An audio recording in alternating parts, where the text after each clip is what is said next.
Yo, what's happening, everyone? Welcome back to another episode of Sports Talk of Elite Wagers. I am your host, Elite Wagers, and we are finally nearly at the NFL season.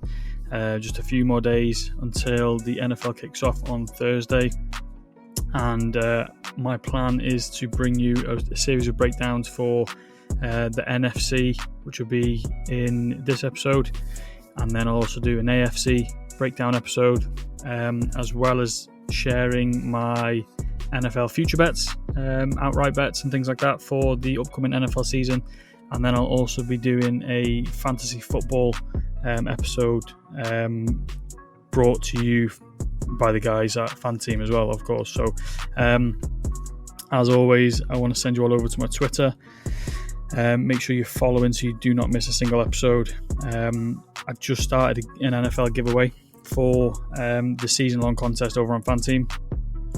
I'm going to be giving away 3 free tickets into the NFL season-long contest, brought to you again by the guys at Fan Team. All you got to do is like, retweet and comment NFL. I'll be drawing the winners next Tuesday, so 2 days before the NFL starts. So make sure you're entered into that. And then obviously, of course, make sure you head over to my YouTube.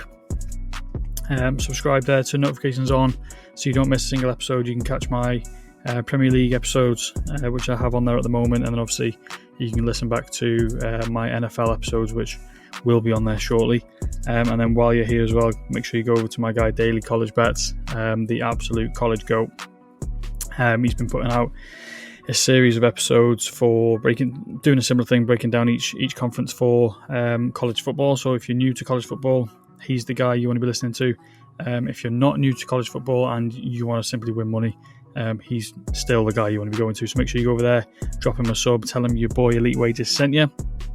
And also, me and Daily College Bets will be doing a few collabs as well for the NFL season with a few breakdowns which we posted on Twitter, and of course on both of our podcasts as well. So make sure you follow us both on Twitter and subscribe to us both on YouTube. Turn notifications on so you don't miss a single episode from either of us. So let's get into the NFC conference breakdown.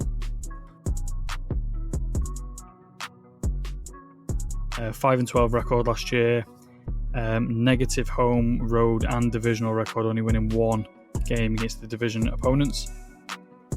Struggled all around really for the Bears. Struggled on offense and defense, ranking in the bottom 10 for both. Their defense actually allowed around 217 passing yards per game, which ranked 16th in the league. In terms of their offense, we can see them near the bottom of the category here in 28th, averaging only 18 points per game. So offensively not very good, defensively sort of mediocre. In terms of the roster moves and things for the team, they aggressively revamped their interior line. They added Joe Thuney there, Drew Dalman, Jonah Jackson. So 3 new guys there in the middle to solidify that protection for Caleb Williams. And then on the defensive side of the ball, obviously added Montez Sweat last year, added Grady Jarrett, also added tight end Colton Loveland as well, from Michigan, and Adi Ingbo as well on the edge. So they've added a lot of pieces on both sides of the ball, obviously hoping to propel them into contention for the NFC North. And according to CBS Sports, this off season with the drafts and the draft picks and the off season acquisitions, it graded them an A off season grade. So which is one of the best in the NFL, obviously. So in terms of their upside for this year, I said it last year, this is the year that they would have penciled in to sort of better themselves, if you like. And obviously now they have a new head coach in Ben Johnson. Significant reinforcements in the trenches as well. A few more potential playmakers. I didn't even mention DJ Moore, Rome Odunze. for a little bit of depth. I didn't even mention those kind of players. Cole Kmet as well, being a good pass catcher. DeAndre Swift. So they've got a very good, talented offense, as well as a new sort of offensive line, a decent pass rush with a decent secondary. I expect them to sort of propel themselves into a little bit more contention within this division. Obviously, the other three teams sort of ran away with it a little bit last year. I think they can up their wins and sort of get themselves into the number 2 or 3 spot this year if sort of Caleb Williams develops based on his enhanced support. And obviously, again, Chicago could surprise and compete in this division. We're going to move on to the Detroit Lions, who actually won the division last year. Obviously, they dominated the division. 15-2 record, 7-2 at home, 8-0 on the road, 6-0 in the division. They had some notable injuries last year on both sides of the ball. The biggest one being Aiden Hutchinson for their pass rush, as well as Davenport, who tore his pec as well. So they had 2 key parts for their pass rush out. But despite that, they still managed to remain top contenders in the league. Obviously disappointing to be kicked out of the playoffs so early. They added a few players in the draft. Where are we now? There we go, offense. So they added a few players in the draft to help solidify their offensive line. Tate Ratledge was added on the interior line, obviously, as well. In the pass rush, Williams there from Ohio State was also added, as well as a few little pieces here and there for a little bit of depth in wide receiver room and in the running back room and things like that. But they didn't really do too much in terms of big name acquisitions, but they did manage to keep a lot of their star players. New deals for DJ Reed, Aiden Hutchinson obviously back from injury, Davenport back from injury. They're obviously huge and they're like brand new signings themselves. And then obviously again, Amon-Ra St. Brown, Jameson Williams, Jahmyr Gibbs, Jared Goff, David Montgomery. A lot of very good skill players within this team. Sewell as well being the star man in the pass protection. It meant they sort of didn't need to splash out as much as other teams. Already have a solid core. Getting a lot of those players back healthy was sort of the main target for the off season. They're obviously targeting a 3-peat in the NFC North, and they are the favourites to do so. Especially when you look at their stats from last year. Points scored the most in the league by 3 points at 33. Defensively as well, playing very, very well. Total defense, scoring defense, allowing. I think they are very, very good at allowing. They were a part of a lot of high scoring games last year, but obviously didn't matter too much. They were able to overcome those. Detroit Lions 11th there, averaging 21 points allowed per game.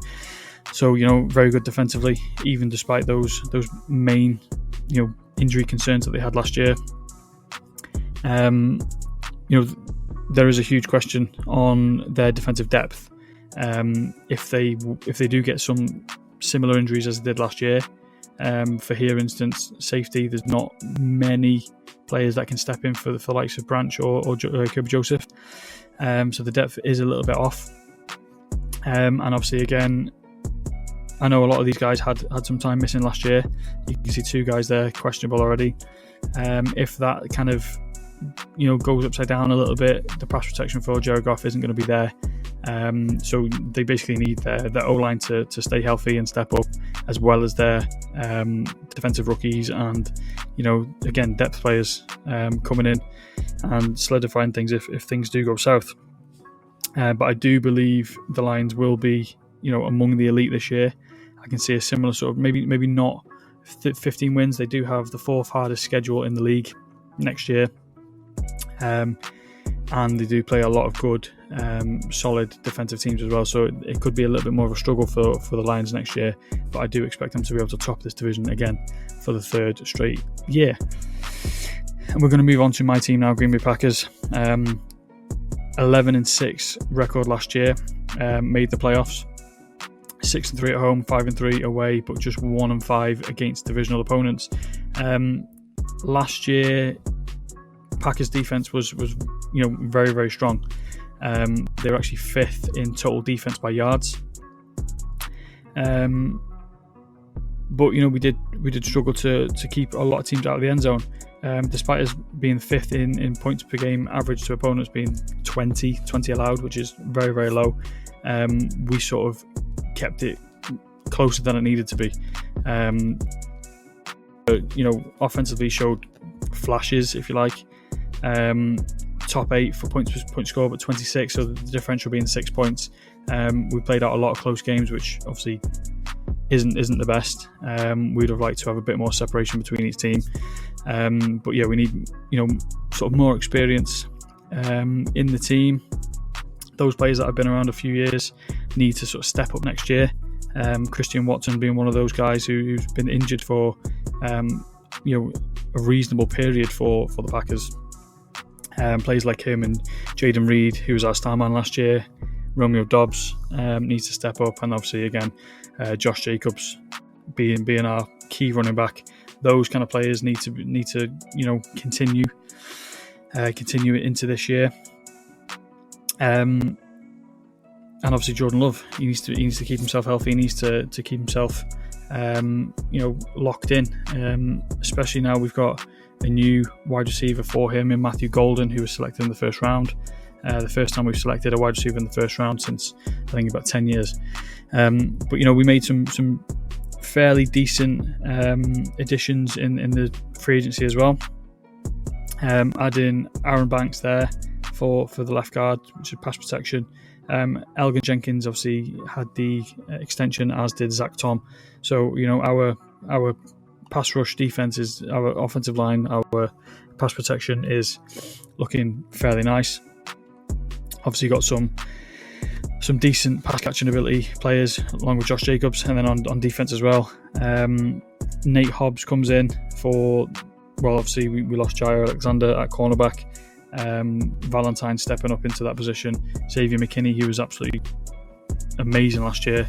I think he had was it a record 4 straight games with an interception.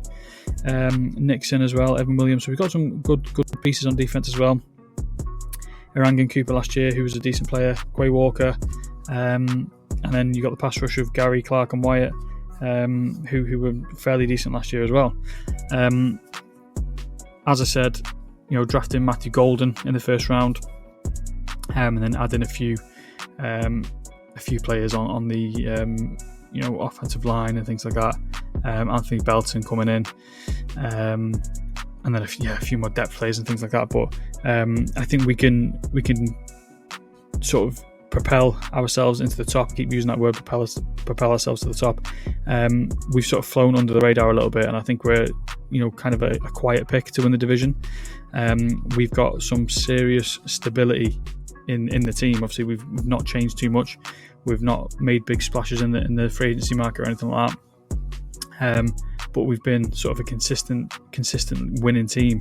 Last year getting 11 wins, it wasn't sort of in our plan. No one sort of expected that, myself included, and we sort of exceeded what everyone thought we could do last year. And obviously Matt LaFleur being a decent head coach for us, Jordan Love being a very good quarterback for us as well, despite losing Aaron Rodgers, who a lot of people thought that would be our downfall. He's proven that he's a fairly good quarterback within this division and league. Roster balance as well gives us a legitimate shot for postseason again this year. There's obviously a little bit of concern with the wide receiver room. No big names, but again, a lot of these players can sort of step up and get some decent yardage for Jordan Love on the Packers and get some touchdowns in there. You can see there, Jaden Reed 857 yards. Tucker Kraft, Christian Watson, Romeo Dobbs. So we've got some nice numbers there, spreading the ball around a lot. And again, cornerback depth. Obviously now with Jair Alexander gone as well, there's no star name at the back, just Xavier McKinney. But I think we can contend for the division this year. And I think Detroit Lions and the Green Bay Packers could be 1 and 2 within this division. And then the final team in this division. Minnesota Vikings 14-3, 8-1 at home, 6-2 on the road, and then 4-2 within the division. Obviously, they impressed a lot last year. No one sort of expected them to be the team that they turned out to be. Obviously, especially losing JJ McCarthy early on, kind of made them switch to Sam Darnold. But looking at their offense, Minnesota ranked 9th with 24 points per game. Defensively playing very, very good, led by Hunter as well. I think they were top 10 for opponent points per game as well. Let's have a look here. There you go, Minnesota 4th, averaging 19 points allowed per opponent game. So they sort of they definitely overachieved in their season last year. Made some good off-season acquisitions as well. Obviously now JJ McCarthy comes in. Carson Wentz has been brought in for backup as well. They brought in Jordan Mason, who had a really good year covering for Christian McCaffrey last year. Jordan Addison suspended, and Jalen Naylor as well, who's going to be out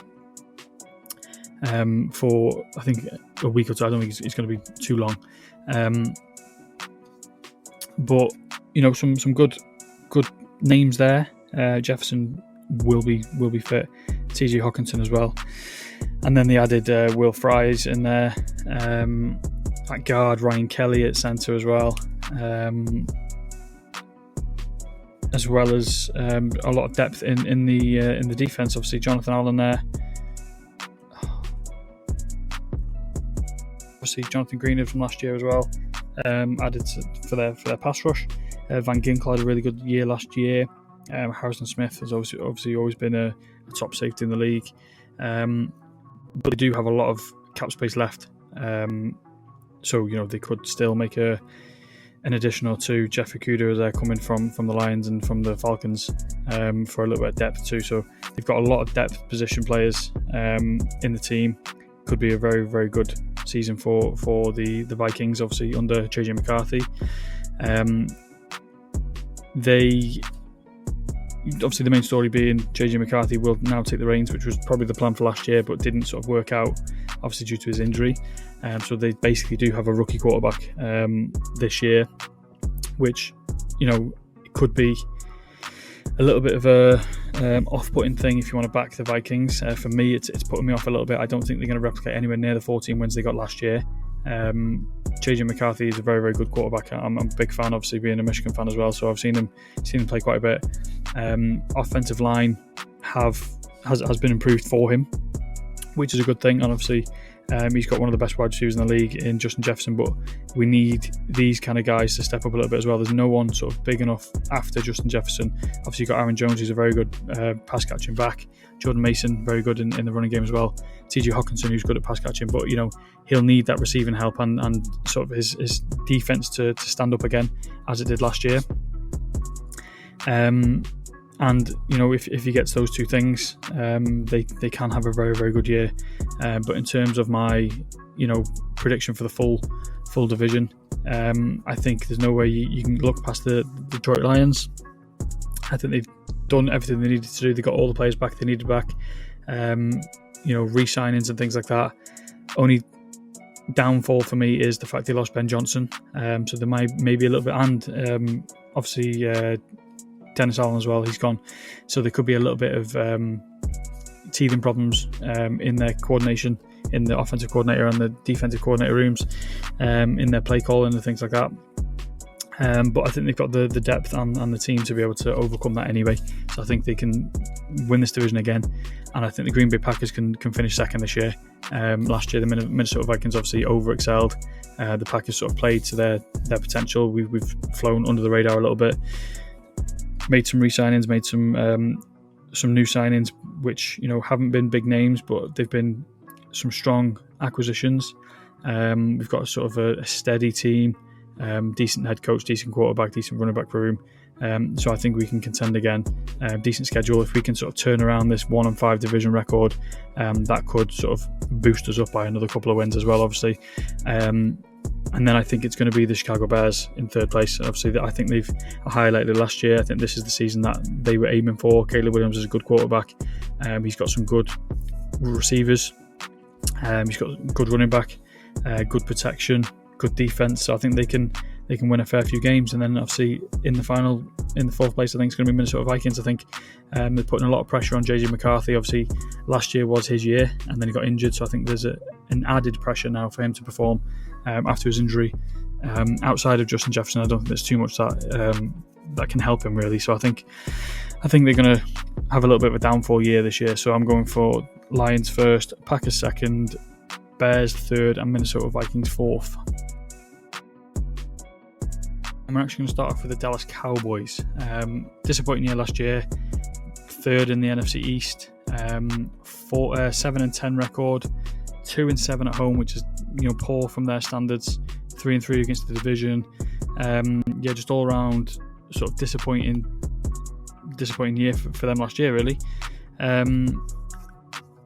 Offensively ranked fourth in scoring, led by obviously quarterback Dak Prescott. But defensively struggled a lot. You can see them way down. Where are they? Way down 31st, averaging 27 points allowed per game. Obviously, that's not what they're used to.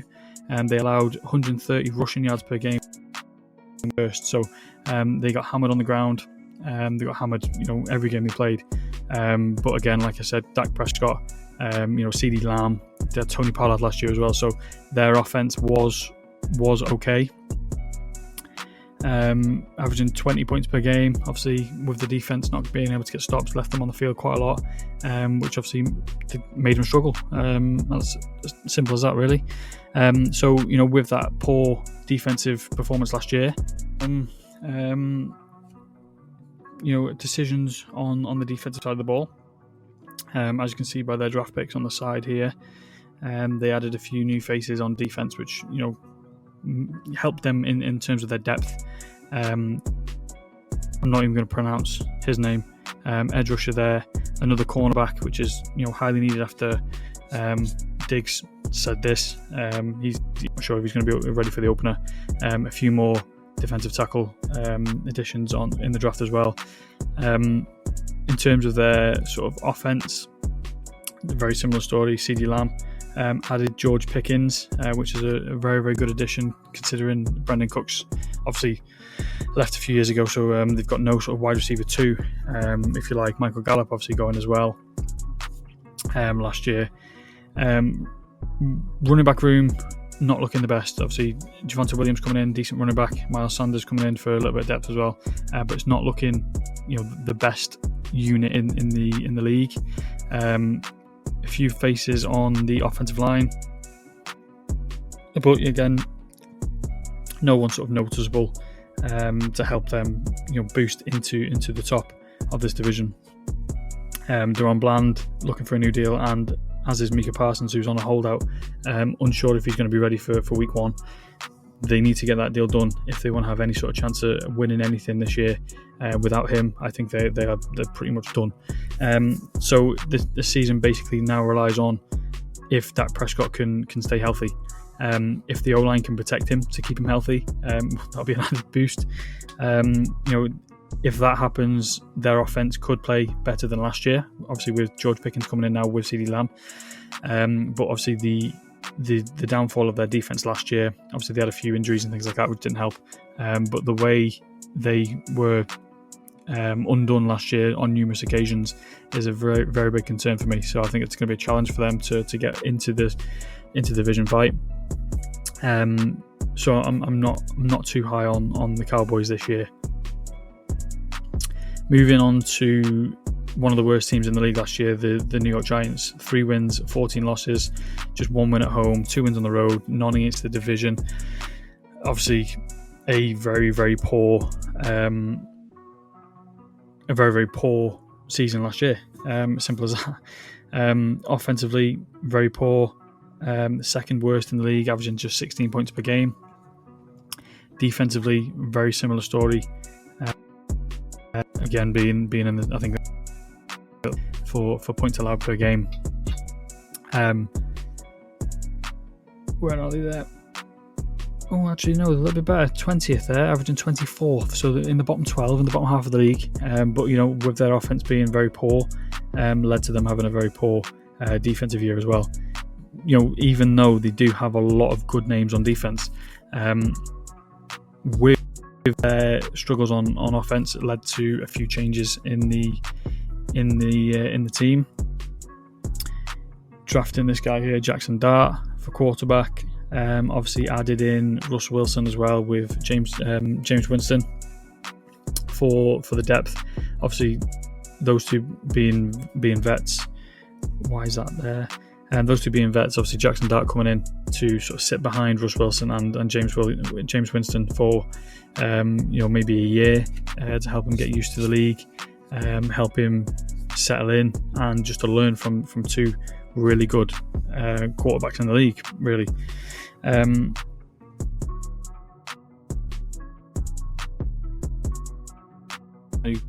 new quarterback to learn from two really, really good quarterbacks. Added Abdul Carter, as you can see there in the draft, to go with, on paper this is a really solid defensive unit for the Giants. It's just the offense that sort of lets them down. You added Abdul Carter to Brian Burns, Thibodeau, Dexter Lawrence, who already had a really good year. All had really good years last year, so you add in now another decent pass rush into that. Little bit slim on the cornerback area, and again, outside of Tyrone Tracy and Malik Neighbors, there's no one on offense that can really stand out, in my opinion. I don't think there's too much else to say. I think their sights are going to be set this year on trying to beat 3 wins that they had last year, basically. So with that, we're going to move on to the Philadelphia Eagles. Last year's Super Bowl champions, 14-3 record, 8-1 at home, 6-2 on the road, 5-1 in the division. Offensively, very, very, very good. Defensively, very, very good. The best on defense, 18 points allowed per game. Scoring offense, they were 5th, I think. Let's have a look. 5th, I think, in points per game from last year. There you go, yeah, with 29 points. As an offensive unit, total offense, they were 2nd in the league.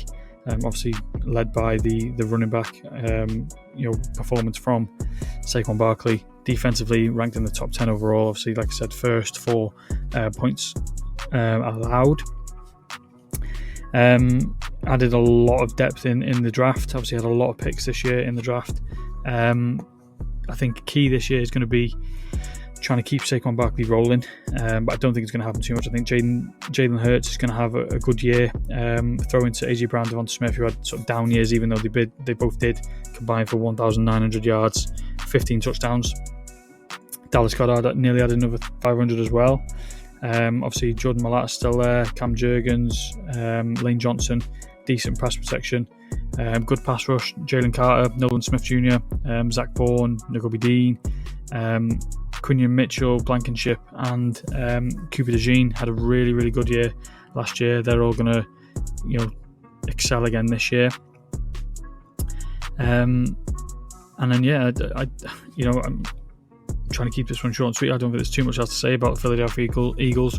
They're again the odds-on favourite to win the division, and to be honest, I think it's going to take a very special team to be able to take them down. And then obviously talking about special teams, Washington Commanders last year had a really, really good year and a rookie year for Jaden Daniels. 12 wins, 5 losses, 7-2 at home, 5-3 on the road, 4-2 in the division. Offensively, played very, very good. 28 points averaged for the offense.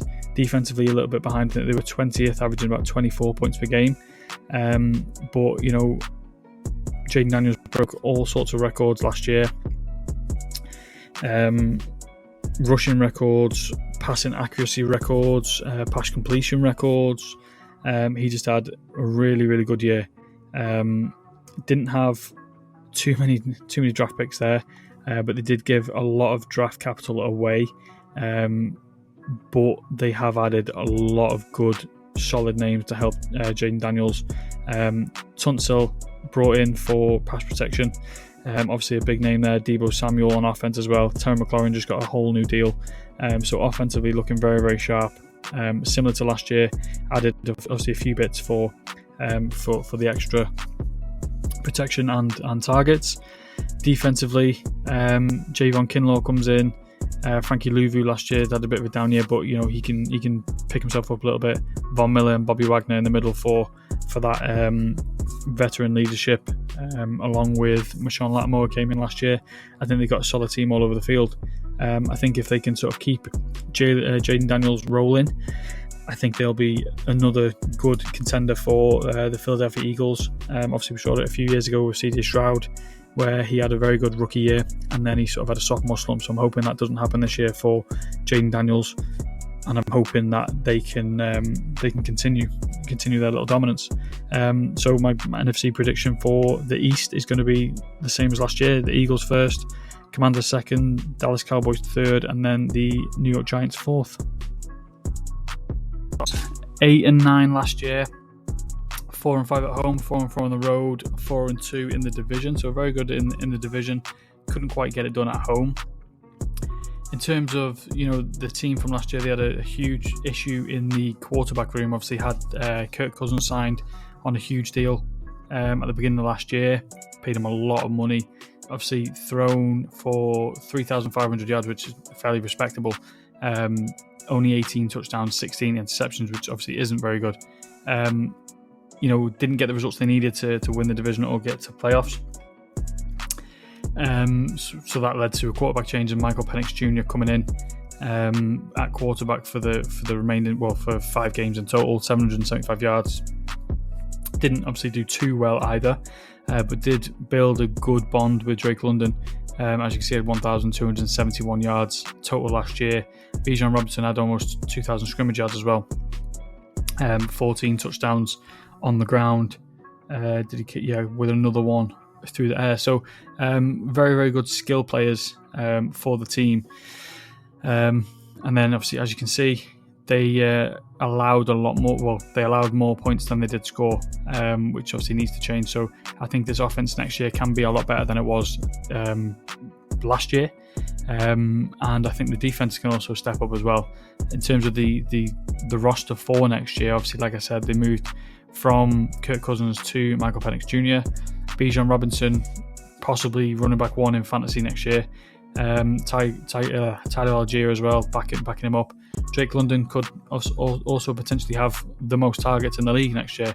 Darnell Mooney, Ray McLeod being 2 fairly underrated receivers, which Michael Penix Jr. can find quite often. Kyle Pitts Sr. didn't really hit the heights that he was quite expected to, but I think he can potentially get there this year.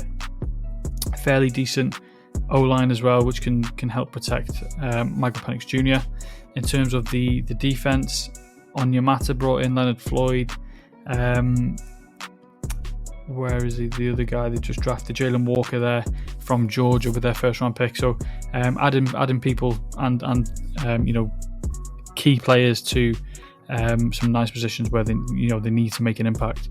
AJ Terrell and Jesse Bates III didn't really have too much of a good year last year. Mike Hughes as well. But they can sort of turn that around, I think, next year. And with them turning that around, it'll give them a good boost in terms of their divisional position, and I think they can be the closest team in this division to contend with the Tampa Bay Bucks. Next team is going to be the Carolina Panthers, one of the worst teams in the league, 5-12, 3-6 at home, 2-6 on the road, 2-4 in the division. Had their own struggle at quarterback. Obviously started off with Bryce Young, didn't really do too well to start the season. Brought in I can't remember his name. Oh my god, what's his name?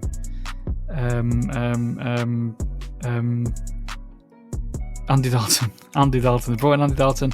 He also didn't do too well, which obviously led to bringing back in Bryce Young, and he actually played a lot better to finish the season than he did to start. Obviously his yardage and his completion percentage and things like that, not off the charts. 15 touchdowns, 9 interceptions. But if you look at his wide receiver room, he didn't really get much help. There's a lot of players here that dropped a lot of passes or couldn't connect. Not enough yardage, in my opinion. The running game did better than it has previously, and they've now added Rico Dowdle as well to Chuba Hubbard to help solidify a 1-2 punch in the backfield. Brought in McMillan in the draft as well to go with Thielen and Leggett. So looking at these skill players here, they actually have a few fairly decent names. On defense as well, added a few depth players, but again, no one notable really. I don't think their defense is going to be good enough to sort of give them a boost on offense, if that makes sense. But offensively could potentially be better. Bryce Young, it's kind of like a make or break season for him, in my opinion. But looking at the stats here, they were the worst team on defense and one of the worst on offense. The differential, 20 touchdowns 20 touchdowns favouring the opponents compared to themselves is huge. So I think it's going to be a similar story for the Carolina Panthers if Bryce Young can play a lot better or start the way he finished last year. They could potentially beat 5 wins, but I think it's a very, very difficult thing for them to do. And then we're going to move on to the New Orleans Saints, who also had exactly the same record: 5-12, 3-6 at home, 2-6 on the road, and 2-4 within the division. 3 points less on offense than the Carolina Panthers, which is why they are last. A little bit of a surprise for me to see them that low, obviously having Derek Carr last year. But again, a huge factor was his injury, which has now led to him to actually retiring. Alvin Kamara having almost 1,500 total scrimmage yards, being a star rusher that he is. But again, another case of the receivers not really helping him out. Chris Olave out through injury. Marcus Valdes-Scantling didn't play too many games. Neither did Rashid Shaheed. So there's a lot of players that missed time last year, which obviously didn't help their team as a whole, which obviously led to them having a poor offense, 19.9 yards on average, points on average, conceding a lot more touchdowns than they did score. And I think it's going to be a similar thing this year. No real quarterback. Only Spencer Rattler and Tyler Slough. Spencer Rattler will be quarterback 1, but he's not a good enough quarterback for this league, in my opinion. Not quite yet. Alvin Kamara is obviously still that star. Chris Olave, Rashid Shaheed, Brendan Cooks, 3 really good receivers, along with Alvin Kamara, who's good at the backfield. John Johnson isn't too bad either. So the skill players, they are fairly decent for a good quarterback, which is something they do not have.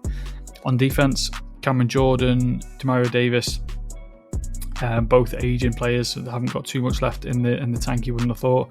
Chase Young hasn't played as well as he was expected to play after being a top, I think he was a number 2 pick, was he, a couple of years ago. Justin Reed being another one who's just about kept a place in the league. But, it's just a very difficult situation for the Saints having no quarterback. It's hard to see them getting over 5 wins with no quarterback, even though they do have a very good roster. A reasonably competitive roster. They just need a quarterback.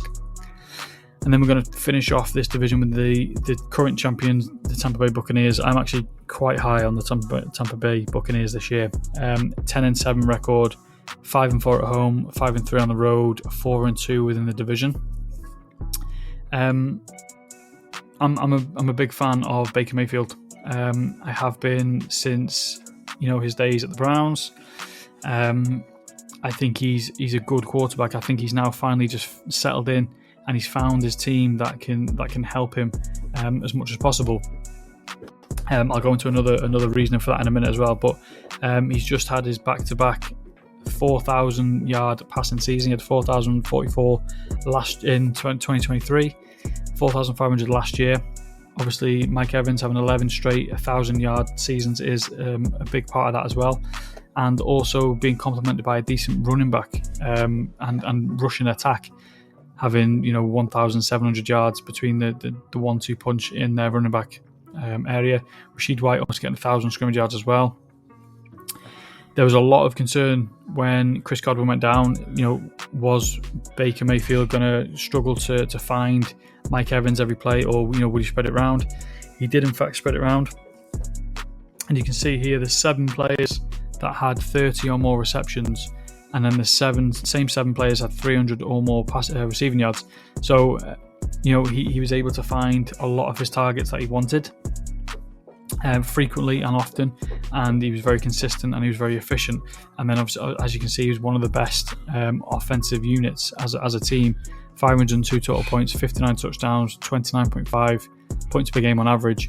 Their defense obviously playing a very solid part as well. 41 touchdowns allowed and averaging 22.6 points per game to opponents. And again, that's largely down to the efficiency of Baker Mayfield, but they've brought in Teddy Bridgewater as a backup just in case. Bucky Irvin and Rashid White will remain as the 1-2 in the running back room. Mike Evans and Chris Godwin, who will start the season out for the first couple of weeks, but they have drafted Egbuka, who has 2 1,000-yard seasons in college in the past couple of years. Also, Tez Johnson was drafted in the 7th round from Oregon, who has had 3 straight 800-plus yards. So there's a lot of potential within these receivers to get a lot of yardage for Baker Mayfield and help him out on offense. The Buccaneers have sort of done everything they can to help him. They've improved the offensive line. Obviously, Tristan Wirth being the main absentee, which when he comes back, they will be a top offensive line. So they've done everything on offense to give him all the tools and to give him the best protection possible to help him succeed. And then on defense, they've given him a decent defense too. Vita Vea, one of the best nose tackles in the league. Yaya Diaby, Levante David, Jamal Dean, Winfield Jr., and then Hassan Reddick, who had a bit of a misplaced season last year, you can call it, where he was, he didn't really know where he wanted to sign. But he has now found himself at the Buccaneers, and he's going to bring a lot of attention due to his pass rush ability as well. But in terms of the division as a whole, I think it finishes the exact same way as it did last year. I think the Tampa Bay Buccaneers are the clear favourites, and I think they're the clear winners. I don't think there's any contention in this division this year. I think Tampa Bay and the Baker Mayfield will be the best in the division, maybe even one of the top teams in the NFC as well. Second will be the Atlanta Falcons. I think Carolina Panthers will be third, and then I think it's hard to see the Saints doing better than any other team in the NFL. If I'm honest, I think they're going to finish with the worst record in the league. So the Saints will finish in 4th. Final division in this conference, the NFC West, and we'll go from bottom to top this time. So we'll go San Francisco first, who are the worst team in the division. Had a really disappointing season: 6 wins, 11 losses, 4-5 at home, 2-6 on the road, and just 1 win in 6 games in the division. Largely down to a lot of injuries within their team. Struggled because of that, really. Deebo Samuel missed a few games, and obviously now he's moved on anyway. Brendan Ayuk went down with an ACL, so he didn't play half the season. I think Brock Purdy missed a few games as well. And then obviously the big one, Christian McCaffrey, missing time, only playing 4 games, and he didn't actually play those full 4 games either. He went off quite early in a few of those. So there was a lot of injury issues, and that led to rushing yards being way down. Jordan Mason doing a very good job in Christian McCaffrey's absence, but even he missed a few games due to injury as well. And obviously now he's also moved on to the Vikings. But George Kittle was the leading receiver, and Juwan Jennings, which is a big surprise when you got names like Deebo Samuel and Brendan Ayuk on the team. But it was just one of those kind of seasons for them. They struggled offensively, scoring a lot less than their opponents, and obviously the defense didn't do too well either. But again, this season virtually relies on Christian McCaffrey being healthy. They added Brian Robinson Jr. to help Christian McCaffrey in the running back room. Brought in Mac Jones as Brock Purdy's backup as well. But the wide receivers, it's looking very, very slim. They've just acquired Sky Moore from the Chiefs, but only really Juwan Jennings, who is not expected to start week 1 either. Actually, Brendan Ayuk obviously going to start the season on the IR. No Deebo Samuel now. Trent Williams didn't really do too well last year, but it was kind of a lost season. And a lot of names here questionable for their defense too.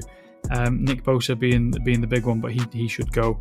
Fred Warner being a huge impact in their linebacker area, middle of the field, and obviously the secondary didn't do too well either last year. But I think it's going to be another one of those seasons. I think it very much depends on Christian McCaffrey being healthy. I think Brock Purdy's actually going to struggle. I don't think he's that good anyway.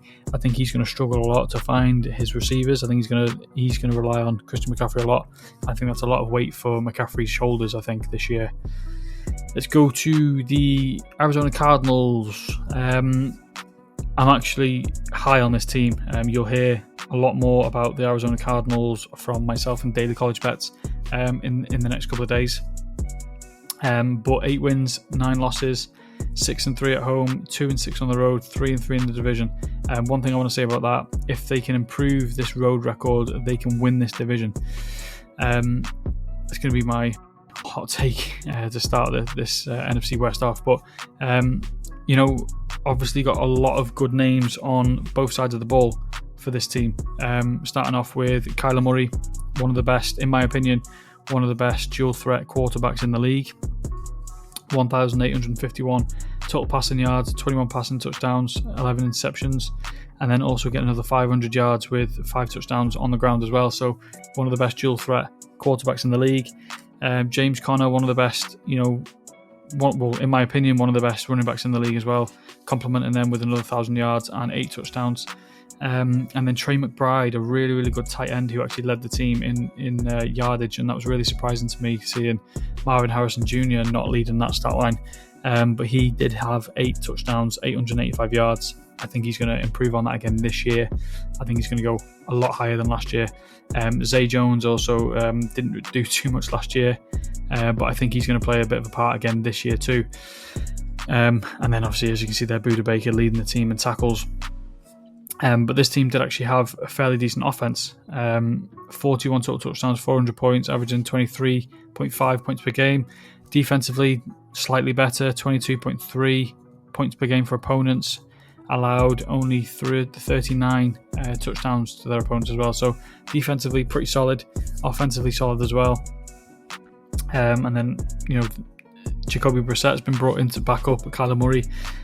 James Conner remains wide receiver, running back 1. Marvin Harrison Jr., Michael Wilson, Zay Jones, being the trio of wide receivers that Kyler Murray will look to find, with obviously Trey McBride. Decent sort of offensive line, not the best, but doing well for Kyler Murray so far at his time in the Cardinals. On defense, they've added a few new names. Obviously, you've got Budda Baker, one of the best free safeties in the league. Will Johnson has been brought in from the draft from Michigan. Really good cornerback. Mac Wilson Sr. Has been brought back as well. Darius Robinson, Dalvin Tomlinson, Calais Campbell has been added, and Josh Sweat from the Eagles. Now, Josh Sweat is one of the best pass rushers from the Eagles' dominance last year. Obviously got 2 sacks in the Super Bowl win last year as well. So bringing him in with Calais Campbell to sort of boost that pass rush, which really struggled last year. So they've added a lot of good weapons for Kyler Murray, and on defense as well. They've added quite a bit as well. So I think this team is, it has improved on last year. They got 8 wins last year, and I think they can improve on that again this year. But you will hear about the Arizona Cardinals more from myself and Daly in a couple of episodes' time. Moving on to the Seattle Seahawks. Now, the Seahawks actually have a decent team as well. 10-7 last year, 3-6 at home, 7-1 at home, 4-2 in the division. 7-1 on the road is really, really good. You would expect that road record to translate at home, and it didn't. If they sort of evened that out, they would have easily won this division. Made it to the playoffs, but it wasn't to be. They've obviously had a lot of new faces and a bit of a juggle around on offense, but in terms of last year, the stats are virtually irrelevant. You've now got Geno Smith, who had over 4,320 yards to be exact, no longer on the team. Jackson Smith and Jigba led the team in receiving yards with 1,130, and then the running back room didn't really do too well either, with only having, well, you have the double punch of Kenneth Walker and Charbonnet having over 500 each. 15 combined touchdowns for those two as well, but no DK Metcalf anymore, no Tyler Lockett. I think that's going to impact the team a lot as well. No Geno Smith. They did have a decent offense from last year, 22 points on average, 41 total touchdowns, defensively playing very well too. This year's a new look offense for the Seattle Seahawks, and I think I don't know if they're going to play well or if they're going to struggle to replicate what they did last year. Obviously, there's a few new names. Sam Darnold obviously had a good year for the Vikings last year, but it wasn't smooth sailing. No one sort of expected that to happen. It just kind of happened. So whether or not he's earned his contract here remains to be seen. Jackson Smith and Jigba is now wide receiver 1 with the departing Lockett and DK Metcalf, but they have added Cooper Kupp as well. So Sam Darnold does have weapons. Jackson Smith and Jigba, Cooper Kupp, Kenneth Walker. He's got some decent names there to throw to. But again, it remains to be seen if last year was a bit of a fluky season. On defense, added Leonard Williams, Ernest Jones, both former Rams. Byron Murphy coming in with DeMarcus Lawrence, who's come from the Cowboys. Julian Love as well. So a lot of good names on defense too, and a lot of players added for depth to create this kind of big, nice roster. Also adding a lot of players in the draft as well, as you can see there. Had a lot of draft picks last year, so they've got a lot of depth within this team. Whether or not these new additions can propel them to the top of the NFC West, that remains to be seen. But we'll move on to last year's winners, which were the LA Rams, 10-7 record, 5-4 at home, 5-3 on the road, 4-2 in the division. Now I'm actually going to have to Google this, but I'm pretty sure the Rams' record last year started off very, very poorly. Let's have a look. I'm pretty sure they lost a lot of games at the start of the season, and then they came back. Yes, they did. So they actually had one win in the first 5 games. In the first 5 games, one win. And they had obviously injuries to Puka Nacua, Cooper Kupp, which didn't help them. But after that, they won 7 out of the last 10, which obviously boosted them to a winning or a division winning team and into the playoffs as well. But in terms of their team from last year, again, they're another team that has had a little bit of a jiggle around. Matt Stafford remains, and an elite quarterback like Matt Stafford with some decent receivers, he can do things. Puka Nacua, 990 yards. Obviously, Cooper Kupp didn't sort of play too many games, played 12 games, 710 yards, 6 touchdowns. But Kyron Williams sort of tied them over in those wide receivers' absence. 1,299 total yards. The nearest running back was 207, which was Blake Corum. 14 touchdowns as well for Kyron Williams. But again, another team that was really poor, pulled it together, and they actually turned around to win the division. You can see there the opponents scored a lot more than the Rams, but that didn't necessarily matter for them. Down the stretch, they played a lot better than they started. Next year, quarterback 1 remains Matt Stafford, Kyron Williams, running back 1 as well, Puka Nacua, and they've now added Devontae Adams. In my opinion, Devontae Adams is one of the best wide receivers in the league in the last decade. He will 100% be better than Cooper Kupp. Mark my words on that one. Tyler Higbee as well, another good pass catcher. A fairly decent offensive line. Obviously, been around Matt Stafford for a long time. And then you got, obviously, they had the loss of Aaron Donald last year, but they brought in Fisk and Verse in the draft, and they both played very, very well in his absence. Byron Young, Darius Williams, and Witherspoon played, another part from last year where It solidified the end of the season to get that divisional win. Brought in a lot of players in the draft again. Highlighting the need for depth. Bringing in a tight end actually for the first pick of their draft. So I think the NFC West is going to be. I think it's going to be wide open. I don't think the 49ers are going to be able to contend. But in terms of the other three teams, I think it's going to be a very close record for these three teams. But in my opinion, I think the Arizona Cardinals are going to win this NFC West. I think the Seahawks could come second. I think the Rams will closely come third. It could be another battle between the Rams and the Seahawks where they have the same record. But I do think the Cardinals will win the NFC West.